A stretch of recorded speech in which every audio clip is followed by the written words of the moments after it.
अस्सलाम वालेकुम जनाब, मैं हूं आपका अपने शेफ जाकिर और मौजूद हूं आप सबके साथ अपने शो जाकिर किचन को लेके।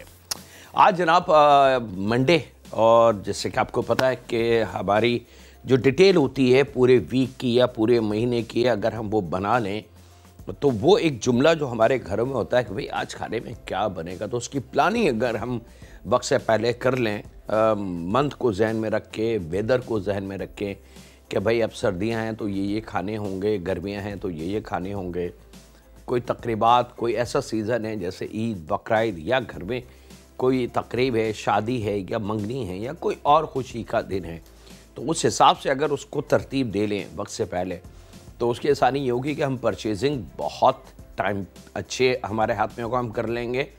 And all of the sudden या निक ऑफ टाइम जिसको कहते हैं, हम बिल्कुल आखिरी चंद लम्हों में हम मार्केट की दौड़ा भागी में नहीं लगेंगे, और बल्कि रिलैक्स माहौल के अंदर हम अपने प्लानिंग को, यानी कि मेन्यू प्लानिंग जो हमने की है उसको करके खाना तरतीब दे के मेहमानों के सामने, घर वालों के सामने रख सकते हैं। तो ये तमाम चीज़ें, और ये सिर्फ खाना पकाते वक्त नहीं, मैं खाने की के से इसको नहीं जोड़ रहा, ये है, ये दुनिया के हर काम में है।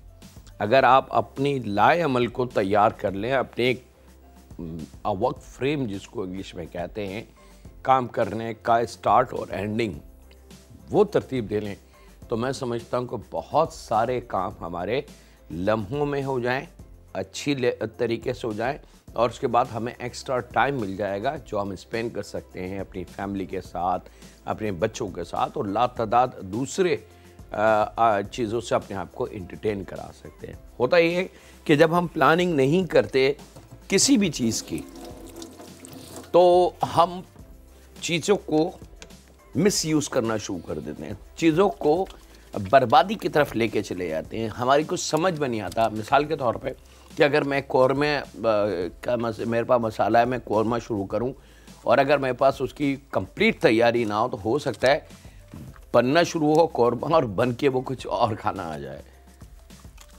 तो प्लानिंग जो है वो ये है, मेनू प्लानिंग की।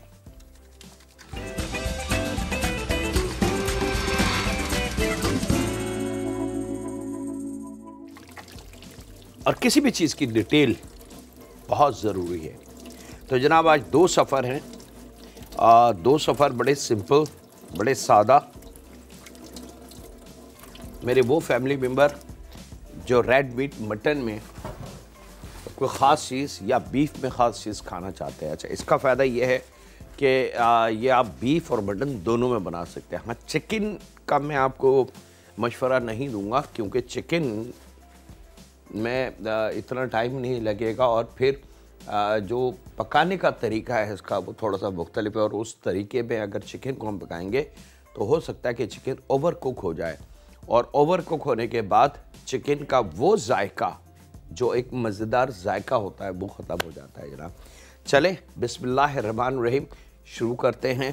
तो पहला सफ़र वेरी स्पेशल मटन है जनाब। यहाँ पे ले लेते हैं 2 अदद प्याज, ड्राई मटन मसाला, और 2 अदद दरमियानी से छोटी प्याज। इनको हमने स्लाइस कर लेना है, और फिर इसको हम कढ़ाई में ½ क्वार्टर कप के साथ इसको पकाना शुरू करेंगे। प्याज का शुरू में कच्चापन दूर होता है, उसका जो तुर्श जायका है वो ख़त्म किया जाता है, और फिर हम उसको अपने जो भी कलर हमें रिक्वायर्ड है हमारे खाने में, हम उस तरफ लेके आते हैं।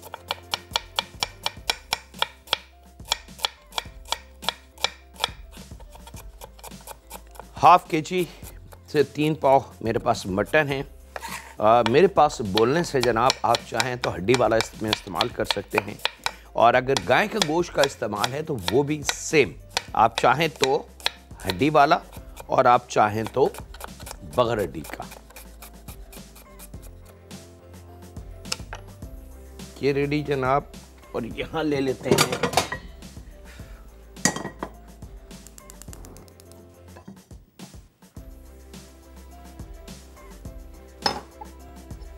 ½ क्वार्टर कप ऑयल,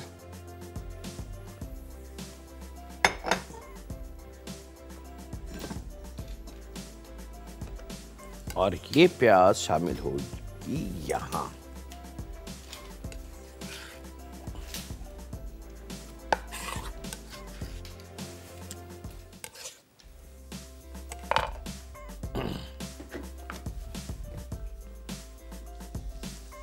थोड़ा सा मिक्स कर लें। बिस्मिल्लाहिर्रहमानिर्रहीम। शुरू हो चुकी है जनाब हमारी कुकिंग, और अब ये इसके पकने का अमल शुरू हो जाएगा। दूसरी तरफ ले लेते हैं जनाब दही। तकरीबन 1.5 पाव से ½ kg तक दही इस्तेमाल होगा।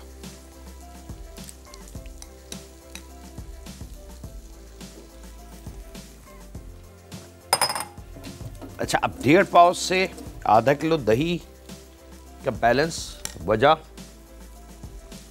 तो बिल्कुल अगर फ्रेश दही है, मतलब रात को दुकानदार ने बनाया और वो दही, तो वो आपने ½ kg लेना है। लेकिन अगर वो दही कल का बना हुआ है सुबह का, तो कल का सारा दिन, फिर कल की सारी रात, और फिर आज आपने दही को परचेज़ किया है, तो इसको काउंट किया जाएगा 2 दिन। 2 दिन में उसका जो दही की तेज़ी होती है, यानी कि उसकी जो खटास का अमल होता है, वो तेज़ी से बढ़ने लगता है। और अगर वो 4-5 दिन हो जाए उस दही को, तो वो दही बहुत ही ज़्यादा खट्टा हो जाता है। जो अक्सर मैं कहता हूँ कि जी दही डालने से पहले ज़रा उसको चख लें, देख लें कि बहुत ज़्यादा बासी या खट्टा दही ना हो। तो अगर वो सूरत हो कि 2 दिन वाला दही है, तो उसमें फिर आपने 1.5 पाव दही करना है। लेकिन अगर कल रात का बना हुआ दही है, यानी कि जो गुजरी भी रात है, इसको बिल्कुल फ्रेश दही कहते हैं। रात को अगर 12-1 बजे 2 बजे उन्होंने रेड करके रख दिया तैयार करके, और सुबह 9-10 बजे आपने दही मंगा लिया, तो वो बिल्कुल फ्रेश दही है। वो फिर ½ kg इस्तेमाल कीजिएगा, ताकि दही का रेशो थोड़ा सा बड़ा हो जाए, तो हमें अपना मतलूबा रिजल्ट उसमें से मिलता है। लेकिन वही दही अगर कल सुबह का बना हुआ हो, तो कल का पूरा दिन, फिर पूरी रात, और फिर हम दही लेंगे, तो वहाँ हमने उसको दही की मकदार को कम कर देना है, यानी कि 1.5 पाव।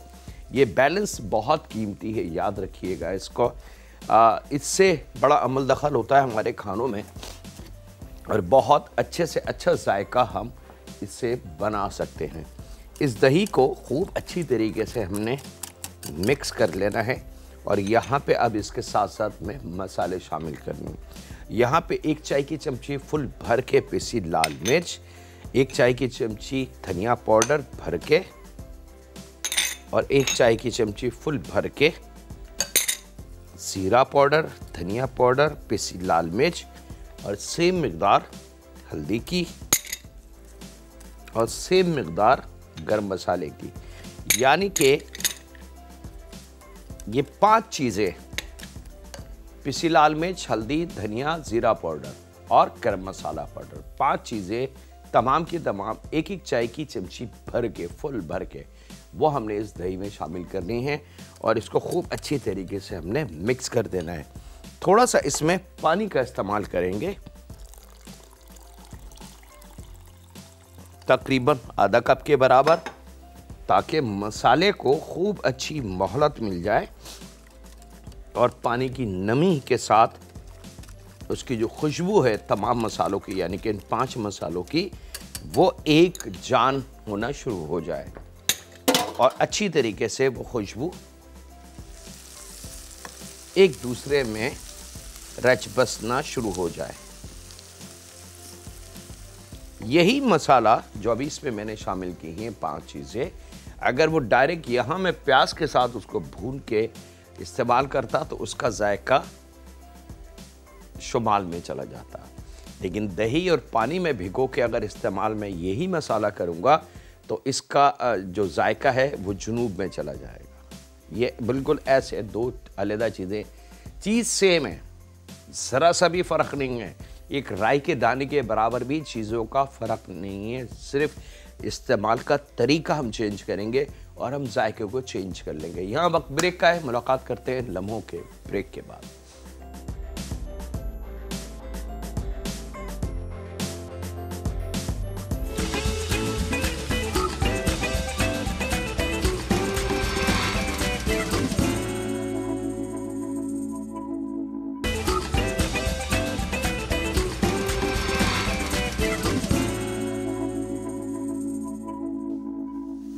वेलकम बैक जनाब। ब्रेक से वापस आ चुके हैं। अब प्याज जो है वो कुकिंग की तरफ आ चुके हैं, यानी कि कलर अब चेंज होना शुरू हो गया प्याज का। याद रखिएगा, शुरू में चूल्हे को तेज़ रखेंगे और जैसे ही प्याज पकना शुरू हो जाए ड्राई होने के बाद, तो चूल्हे की लो को बिल्कुल स्लो कर देंगे। और अब हम अपना मतलूबा कलर जो हमें रिक्वायर्ड है वो हम लेके आ जाएंगे और फिर हम अगले स्टेप की तरफ चलेंगे। ये ज़रा सी ख़वातीन थोड़ी सी जल्दी कर जाती है इस काम में और फिर रिज़ल्ट जो है वो अच्छा नहीं आता खाने का। ये देखें जनाब, मैं दिखा रहा हूँ आपको प्याज। ये कलर प्याज का जब आ जाए और प्याज इस तरीके से पक जाए, तो फिर इसके अंदर भर के 2 टेबल स्पून अदरक और लहसुन का पेस्ट हमने शामिल करना है। और इसके साथ ही इसमें हमने शामिल करना है आधा किलो से 3 पाव के बराबर बकरे का गोश्त। बोनलेस हड्डी वाला हो तो हम वो भी इस्तेमाल कर सकते हैं। गाय का गोश्त का भी यही है कि आप बोनलेस चाहें बोनलेस, हड्डी वाला चाहें विद बोन, वो इस्तेमाल कर सकते हैं। अब इसकी भुनाई हम करेंगे। इसी बीच अदरक लहसुन जो अभी आपके सामने हमने शामिल किया वो पकेगा और प्याज में जो थोड़ी बहुत कसर अगर रह गई थी वो भी यहाँ अब अपनी जो छोटी सी कसर रह गई थी वो ख़त्म हो जाएगी। और इसकी गोश्त की भुनाई करते वक्त चूल्हे की लो को थोड़ा सा तेज़ कर लेंगे ताकि भुनाई का अमल बड़ी जल्दी से शुरू हो जाए। अच्छा, अब याद रखिएगा सॉरी कि गाय का गोश्त बकरे के गोश्त को पकने में कम से कम 20-25 मिनट, आधा घंटा लगेगा। गाय का गोश्त होगा तो हो सकता है उसको 1.25 से 1.5 घंटा लगे। ये टाइमिंग आपने ज़रूर नोट करके रखनी है। और जैसे ही इस गोश्त का पानी ड्राई हो जाए और गोश्त का रंगत कलर चेंज हो जाए, हल्के से ग्रे कलर में आ जाए, तो वो साइन है कि हाँ जी परफेक्ट ये रेडी है। चूल्हे की लो को तेज़ रखेंगे ताकि इसका जो पानी है गोश्त का वो जल्दी ड्राई हो जाए। ये अमल अगर हम करते हैं तो इससे हमें फ़ायदा ये होगा कि गोश्त की बहुत ज़्यादा जो डिज़ीज़ है उससे हम दूर हट जाते हैं। और गोश्त की जो हीक होती है हम उससे दूर हट जाते हैं। गोश्त में मौजूद जो ब्लड वाला पानी है हम उसको ख़त्म कर देते हैं। तो एक साथ इतने सारे बेनिफिट हैं सिर्फ एक ये छोटे से अमल करने से। लेकिन हम क्या देखते हैं कि हमारे घरों में गोश्त को भूना नहीं जाता, बल्कि बस गोश्त डाला, मसाले डाले, टमाटर सब्ज़ी डाली, पानी डाला, पकने के लिए छोड़ दिया। और फिर हम कहते हैं भाई पता नहीं क्या हो रहा है आजकल, चीज़ें खालिश नहीं हैं, तबीयतें ख़राब हो जाती हैं और मैदे निज़ाम हाजमा ख़राब हो जाता है। बहुत सारी चीज़ों की हम फिर शिकायत करते हैं, लेकिन हम कभी अपने काम को नहीं देखते कि हमारी मेजर गलती क्या है कि हम अपने हाथ से उन जरासीम को खाना शुरू करते हैं और फिर हम ब्लेम जो है वो दूसरी चीज़ों को देते हैं। लीजिए जनाब, अब आप देख सकते हैं कि इस गोश्त का मैं चूल्हे को बंद कर रहा हूँ ताकि आपको फिज़िकली दिखा सकूँ, ताकि कहीं कोई शिकायत आपके दिल में ना रहे। गोश्त का कलर जो कच्चेपन से ग्रे कलर में आ गया है, प्याज मज़ीद कलर में आ गई है, अदरक लहसुन भरपूर तरीके से पक चुका है। जब ये लुक आ जाए गोश्त की, तो अब बारी है जनाब इस मसाले की। ये जो दही और पानी में हमने शामिल करके अभी आपके सामने बनाया था, इसको हम शामिल करते हैं और इसमें हम शामिल करेंगे थोड़ा सा नमक ताकि फ्लेवर जो है वो भरपूर तरीके से हमें मिल जाए।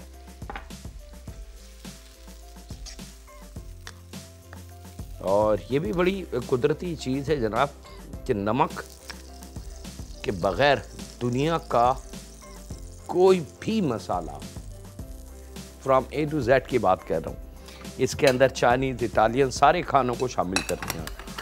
नमक के बग़ैर किसी भी मसाले का जायका खुलेगा नहीं, आपकी ज़बान उसको कबूल नहीं करेगी। और नमक एक बहुत ही कीमती और बहुत ही सस्ती सी चीज़ है, लेकिन जब तक ये शामिल ना हो बाकी मसालों का जायका आप हासिल नहीं कर सकते। और अब जनाब इसको आपने बहुत एहतियात से पकने के लिए छोड़ देना है। बकरे का गोश्त होगा तो तकरीबन 25, 30, 35 मिनट। अगर वही दुकानदार आपको बकरे का गोश्त बता के बकरी का गोश्त दे देगा तो उसका घंटा, सवा घंटा। गाय का गोश्त अगर हम लेते हैं बोनलेस या हड्डी वाला तो कम से कम सवा से 1.5 घंटा, सवा घंटा कहीं नहीं गया। गाय के गोश्त पॉसिबल नहीं है, हाँ अनलेस कि अगर आप गाय का गोश्त इस्तेमाल करें और प्योर अंडरकट इस्तेमाल करें, जो अक्सर मैं रेड मीट में इस्तेमाल करता हूं और काफ़ी सारे खाने बना के देता हूं, तो वो फिर उसकी टाइमिंग है 20 से 25 मिनट की कि वो तैयार हो जाएगा। ठीक है, तो प्लानिंग हमारी मेन्यू प्लानिंग जो होती है कि हमने आज लंच में क्या बनाना है और डिनर में क्या देना है, या डिनर ऐसा हो कि लंच में थोड़ी सी सपोर्ट उससे मिल जाए या उसको यूटिलाइज करने के मिसाल के तौर पे डिनर में हमने कोरमा बनाया और वो थोड़ा सा बच गया तो हम दूसरे दिन लंच में, क्योंकि इतने अफराद नहीं होते घरों में, तो हम उसमें थोड़ा सा पानी शामिल करके राइस डुबो के नमक को बढ़ा के और उसकी हम मसालेदार राइस बना सकते हैं जो सिंपल हमारे लंच में काम आ सकते हैं। और फिर हम एक भरपूर तैयारी डिनर की दोबारा कर लें। ये एक सर्कल है जो बड़ी एहतियात से किया जाता है। लीजिए जनाब, अब इस पैन को हमने शिफ्ट कर दिया है दूसरी तरफ और ये अब पक रहा है। यहाँ ले लेंगे जनाब 2 अदद टमाटर। अच्छा, उसको मैं ढक दूं ताकि उसकी कुकिंग का अमल जो है चूल्हे को स्लो आंच पे रख के दम वाले से थोड़ी सी बड़ी आग। और यहाँ ले लेते हैं 2 अदद टमाटर दरमियाने साइज के और इसको हमने बारीक काट लेना है, स्लाइस करेंगे और फिर थोड़ा सा इसको छोटा कर लेंगे।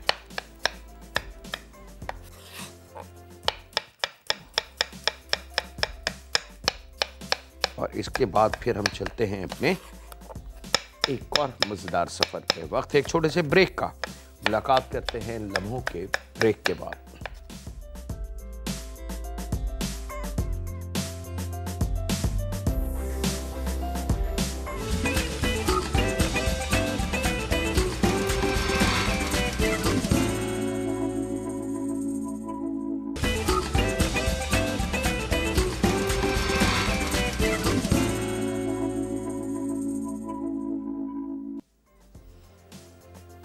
वेलकम बैक जनाब, ब्रेक से वापस आ चुके हैं। यहाँ पे दूसरे सफ़र के लिए 1 पाव मैदा, थोड़ा सा नमक शामिल करेंगे, 1/4 चाय की चमची साबुत ज़ीरा, 1/4 चाय की चमची इसके अंदर हम शामिल करेंगे कुटी लाल मिर्च,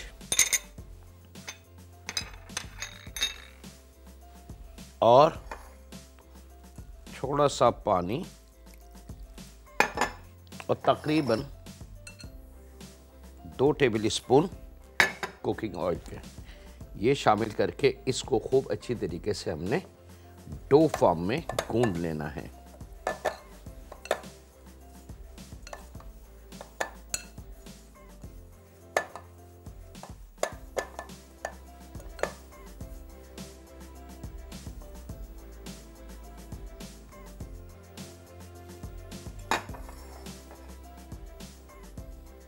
और अब बहुत थोड़ा थोड़ा पानी, इस डो को बहुत ज़्यादा नरम नहीं करना और ऐसा भी ना हो कि बिल्कुल सख्त डो हो, नरम हो लेकिन थोड़ी सी सख्त। तो इसलिए पानी को बहुत एहतियात से रोक के संभाल के इस्तेमाल करना है। और डो कोई सी भी गूंदें उसमें पानी का तरीका आपने यही अडॉप्ट करना है। इससे फ़ायदा ये होता है कि हमारी जो डो है वो ख़राब नहीं होती, बल्कि जो डो हमने जिस मकसद के लिए गूंदनी है वहाँ वो डो तैयार हो जाती है उस काम के लिए। लेकिन अगर गलती से इसमें पानी ज़्यादा शामिल हो जाए तो फिर मजबूरन क्या होगा कि इसको हमें दोबारा संभालना पड़ेगा, मैदा मज़ीद या आटा मज़ीद शामिल करके। और यहाँ पे जनाब अब इस पर थोड़ी सी मेहनत करनी है।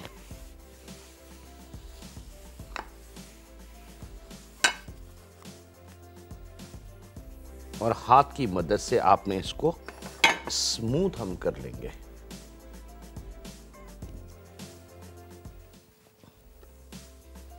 जैसे जैसे हम इसको घूमते हैं, थोड़ी सी मेहनत करते हैं, तो खमीर का जो अमल है, गुलटीन जिसको हम कहते हैं, उसका अमल शुरू हो जाता है पानी लगने के साथ। भले वो मैदा हो, आटा हो, सूजी हो, बेसन हो, इन तमाम चीज़ों में। और उसके अंदर एक खमीर का कुदरती जो अल्लाह रब्बुल इज़्ज़त ने इसमें एक ताकत रखी है, वो अपना अमल शुरू करती है। और जैसे जैसे हम इस पर हाथ की मदद से मेहनत करते हैं, क्योंकि अल्लाह रब्बुल इज़्ज़त ने हमारे हाथों में ब्लड की वजह से थोड़ी सी गर्मी रखी है, और उससे ये थोड़ी सी डो गर्म होना शुरू होती है, जिसका एहसास हमें नहीं होता, लेकिन उसकी वजह से ये डो खूब अच्छी सॉफ्ट, नरम और स्मूथ बनना शुरू हो जाती है। ये काम शुरू में हाथों से किया जाता था, लेकिन आज के दौर में तो बहुत जदीद मशीनें इसकी आ चुकी हैं जनाब, डो गूंदने की, आटा गूंदने की। और किसी ज़माने में तो वो सिर्फ प्रोफेशनल मशीनें होती थीं, लेकिन अब अल्हम्दुलिल्लाह बहुत सारे ऐसे ब्रांड हैं दुनिया में जिन्होंने उसको होम अप्लायंसेस के तौर पे बनाना शुरू कर दिया है कि घरों में उन मशीनों का इस्तेमाल आप आसानी से कर सकते हैं। थोड़ी सी मेहनत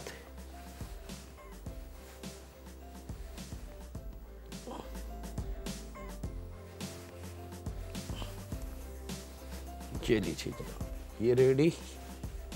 और इसके साथ ही अब मैं शुरू करता हूँ कीमे की तरफ। कीमा मेरे पास आप बकरे का ले लें, चिकन का ले लें, गाय का कीमा ले लें। ये लीजिए जनाब, जब डो हमारी खूब अच्छी सी स्मूथ सी हो जाए तो इसको हम रखते हैं यहाँ, और वक्त एक ब्रेक का। मुलाकात करते हैं लम्हों के ब्रेक के बाद।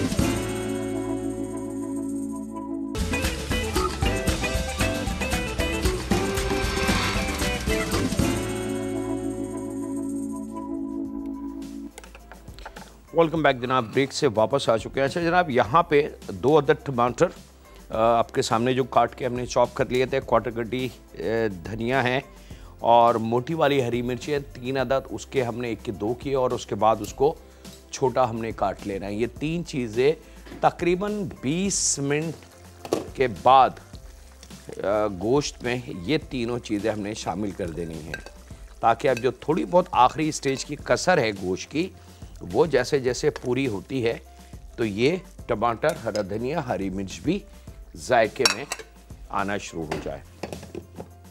ये डन। इसके बाद जनाब हम ले लेते हैं ये मिक्सिंग बॉल, क्वार्टर गड्डी धनिया, 2 से 3 अदद मोटी हरी मिर्च बारीक चॉप की हुई, और 2 अदद प्याज बारीक चॉप करके ये यहाँ रखेंगे। बहुत थोड़ा सा ऑयल, तकरीबन 1.5 से 2 टेबल स्पून के बराबर ऑयल, और 2 जब्बे उसमें लहसुन के, और 1 टुकड़ा उसमें आधे इंच का अदरक का। इसको हमने चॉप कर लेना है।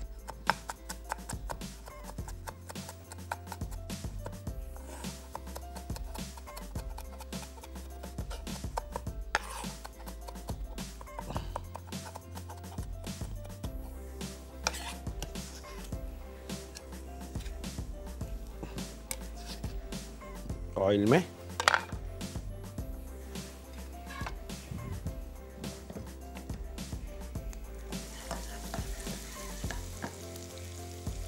थोड़ा सा पकाने के बाद इसमें हम शामिल कर देंगे 1 पाव गाय का गोश्त का कीमा, अदरक का चिकन का कीमा या मटन का कीमा, ये हमने शामिल कर देना है इसमें। और इसके साथ ही इसके अंदर क्वार्टर चाय की चमची हल्दी, क्वार्टर चाय की चमची ज़ीरा पाउडर ये शामिल करेंगे, जायके के हिसाब से नमक, और एक कॉलर है हमारी, उनसे बात करते हैं। अस्सलाम वालेकुम। जी वालेकुम सलाम भाई, बहुत माजरत आपको डिस्टर्ब करी, लेकिन जरा टीवी देर से खोला। आटे में आपने क्या मिलाया था मैदे में? इसमें हमने नमक शामिल किया, जीरा साबुत, क्वार्टर चाय की चमची और आधी चाय की चमची कुटी लाल मिर्च, 2 चम्मच ऑयल, पानी और उससे डो गूंद ली। ठीक ठीक, बहुत जज़ाय खैर दे। और मेरे भाई बस किसी दिन आप मुझे निहारी की भी रेसिपी बताइए इंशाअल्लाह। ठीक है, जज़ाकल्लाह खैर। आपको अल्लाह जिंदगी दे, सेहत और ईमान के साथ आप हम सब लोगों के साथ हमारी रहनुमाई करते रहे। आमीन सुम्मा आमीन, बहुत शुक्रिया। निहारी इंशाल्लाह जी, रखते हैं निहारी भी।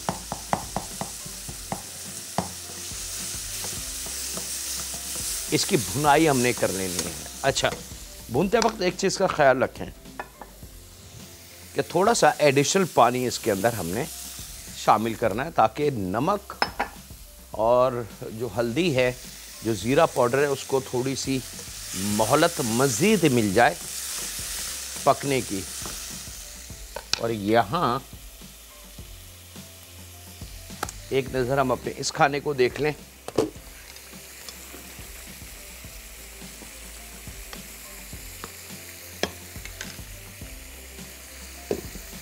परफेक्ट सही है जनाब। अब हम आ जाते हैं अपने अगले स्टेप की तरफ।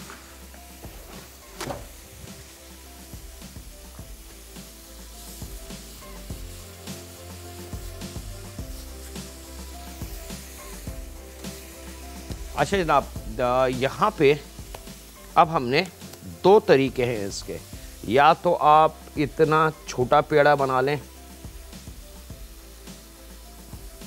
ये देखें, या तो इतना छोटा पेड़ा बना लें आसानी के लिए और आप इसको डायरेक्ट बेल लें, और या फिर इस तमाम बड़े पेड़े को जो भी आपके सामने हमने गूंदा है, इसको हमने बेल लेना है। दोनों ऑप्शन आपके पास मौजूद हैं। वक्त एक ब्रेक का, मुलाकात करते हैं लम्हों के ब्रेक के बाद।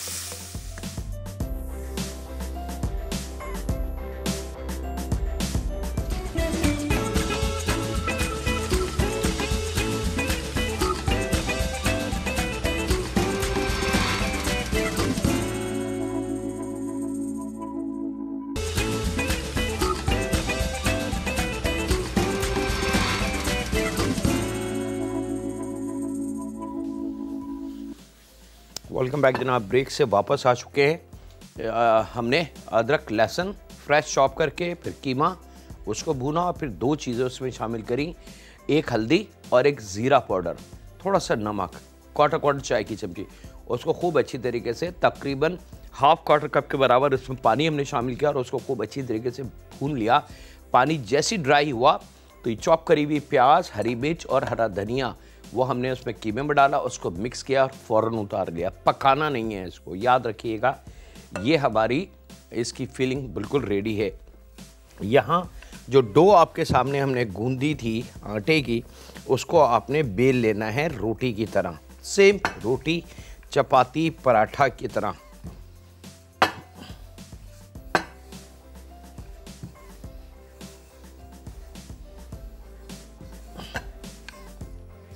ये लीजिए जनाब, ये रेडी। एक कॉलर हैं, उनसे बात कर लें। अस्सलाम वालेकुम। अस्सलाम वालेकुम जाकिर भाई। वालेकुम सलाम भैया। हाँ जाकिर भाई, डॉक्टर कील बोल रहा हूँ मुल्तान से। जी डॉक्टर साहब। जाकिर भाई, मैंने कई टीवी चैनल्स पर फोन किया है, हंटर बीफ का किसी ने नहीं बताया। हंटर बीफ किसी जमाने में जब हम MBBS के स्टूडेंट थे तो जस्ट लाइक ब्रेड के स्लाइस की तरह मिलती थी, उन्हें तल कर भी खाते थे और वैसे भी बड़ी टेस्टी लगते थे वो। ठीक है, ये हंटर बीफ जरा बताएं, सर्दियों में तो बहुत ही जबरदस्त ये मतलब एक रेसिपी है। ठीक है, ठीक है डॉक्टर साहब, आपकी रिक्वेस्ट मेरे पास आ गई। लेकिन हंटर बीफ का मसला ये है डॉक्टर साहब कि गलत काम या शॉर्टकट उसका नहीं हो सकता। और बाज़ लोग जो शॉर्टकट करते हैं वो मुझे नहीं पता कि वो उस खाने के साथ ज़्यादती क्यों की जाती है। वो हंटर बीफ टोटल जो टाइमिंग है इसके कुक करने की वो 1 हफ़्ता है, 7 डेज़, ठीक है। और 7 डेज़ के अंदर, 7 डेज़ के बाद आपको हंटर बीफ तैयार मिलेगा। इसका तरीका ये होता है कि फ्लेवर बनता है सॉल्ट, विनीगर, लेमन एसिड और लातादात और दूसरे स्पाइसेस, उसमें गोश्त को भिगो दिया जाता है 4-5 घंटे के लिए, और उसके बाद गोश्त को निकाल के हुक लगा के रस्सी से बांध के टांग दिया जाता है धूप में। दूसरे दिन फिर यही अमल रिपीट, तीसरे दिन फिर यही अमल रिपीट, कंटिन्यू 7 दिन तक ये अमल किया जाता है, जब जाके 8वें दिन आपके हाथ में हंटर बीफ वजूद में आता है। अच्छा, अब इसको इजाद हिटलर ने किया था, ये मैं कई दफ़ा बता चुका हूँ कि सन ड्राई खाने जो हैं वो हिटलर ने इजाद किए थे। वजह उसकी यही थी कि उसकी फ़ौज बहुत बड़ी थी और सबसे ज़्यादा तकलीफ़ खाने की होती थी, तो वहाँ कुछ ऐसी चीज़ उनको चाहिए थी जो फ़ौजी अपने गोला बारूद के साथ थैलों में भर के ले जाएं और जहाँ पड़ा हो वहाँ उसको हल्का सा उबालें या ऐसी खा के पानी पी के अपना गुजारा कर लें। ये रीज़न था। तो वो उसमें तकरीबन 7 दिन लगते हैं और असल में उसको पकाना कुछ भी नहीं है। फ्लेवर बहुत सारे हैं उसके अंदर, कई किस्म के हैं, कुछ स्पाइसी फ्लेवर हैं, कुछ सॉल्ट एंड पेपर के हैं, कुछ सिर्फ़ और सिर्फ नमक के हैं, बहुत मुख्तलिफ उसके फ्लेवर होते हैं। उसका असल जो गेम है वो है धूप में उसको पकाना, वो एक कीमती अमल है। मैं कोशिश करूँगा जनाब कि उसको कोई ऐसा रास्ता निकाल कि मैं आपको दिखा सकूँ। अच्छा जनाब, यहाँ पे मेरे पास कांच की प्याली थी, बड़ी नॉर्मल हर घर में होती है, रोटी बेली और उसको हमने पीस काट लिए। यहाँ हाफ मून यानी कि आधी उसके ऊपर किनार पे हमने लगाना है थोड़ा सा पानी, और इस पार्ट को उठा के इस तरीके से आपने इसको पैक कर देना है। 1-1 टेबल स्पून के बराबर इसमें हम मटेरियल रखेंगे। किनार से अगर कुछ चीज़ आ जाए तो उसको हटा दीजिएगा, और उधर हमने पानी रख देना है उबलने के लिए, और उसके बाद यहाँ इसको हल्के हल्के बैंड दे देना है।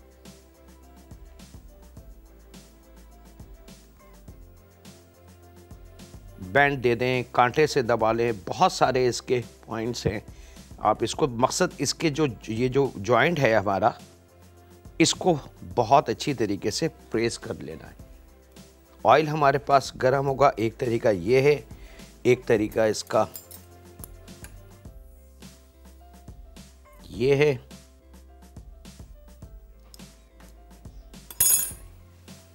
और एक तरीका इसका ये अंगूठा और ये वाली फिंगर यहाँ इसको रखेंगे और इससे इसको